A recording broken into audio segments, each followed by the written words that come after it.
Hello guys, வர யாராலையுமே நிம்மதியாக வாழவே முடியாதுன்னு நினைக்கிறேன். கொஞ்ச நாளைக்கு முன்னாடி நம்ம ராகுல் டிக்கி அப்படிங்கிற இன்ஸ்டாகிராம் கிரியேட்டர் வந்து இறந்து போயிட்டாரு. அது எல்லாமே உங்களுக்கு தெரியும்னு நினைக்கிறேன். இதை பற்றி நான் பேசணும்னு நினச்சேன், பட் பேசாமல் இருக்கவும் முடியல.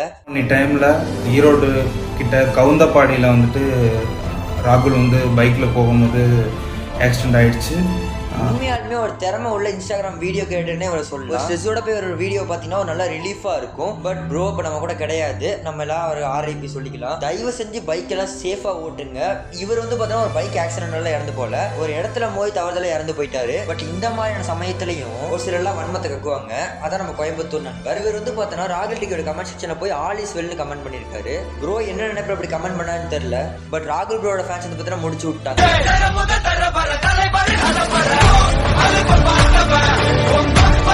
நம்ம ஒரே ஒரு விஷயம் தெரிஞ்சுக்கணும், லைஃப் இஸ் அன்பிரடிக்டபிள். அன்னைக்கு வீடியோ போட்டவர் இன்னைக்கு வீடியோ போட ஆள் இல்லை, அவ்வளோதான்.